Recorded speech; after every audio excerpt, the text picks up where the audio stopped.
There's an old South Korean myth about a childless couple that came here to Jumunjin Beach, sat in front of a rock, and prayed for a son. With a little imagination, you can see it. The rock looks a bit like a mother with outstretched arms. After 10 days of praying, their wish was granted, and ever since, the rock has been known as Sodol Adulbawi, Sun Rock.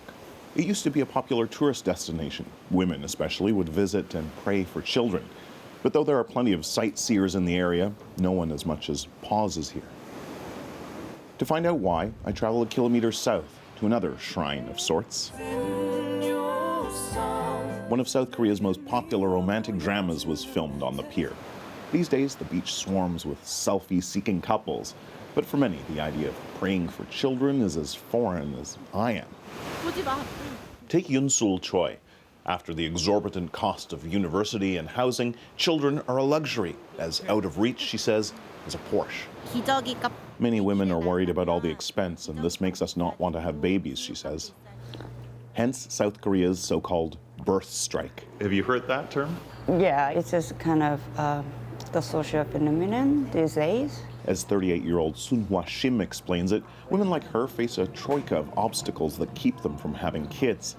Among the most industrialized nations, South Korea ranks third highest for number of hours worked, first for highest gender wage gap, and last in terms of time men spend caring for children.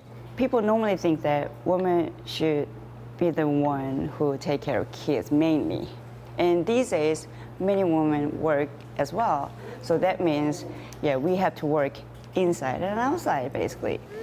No wonder then that according to the United Nations, South Korea's birth rate is third lowest in the world.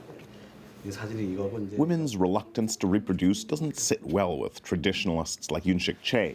He figures he marries about 700 couples a year in the hall he owns, but fewer and fewer women plan to have kids. They're being selfish, he says. The main thing is young women need to change their attitude and think about having to sacrifice something for this country, he says. The government has spent $70 billion US over the last 10 years to boost the birth rate, but it's borne little fruit, says 24-year-old Yoon Ha Kim. These days, the birth rates are really low and the government is encouraging couples to have more babies, but there's only financial aid from the government after the third child, she says. South Korea has offered more support for men taking paternity leave. Making men part of the solution is a good step, says Choi. If that kind of culture is established, there's a possibility that the birth rate will go up, she says. But according to the latest census, it's still going down, and Sodol Adulbawi is still just a rock. Kim Brunhuber, CBC News, Gangneung, South Korea. Okay, so Kim mentioned paternity leave. Well, South Korea's tried some other things to encourage couples to have more kids, too. Some will be familiar to Canadians, like the baby bonus, for instance. South Korea is also paying for some fertility treatments.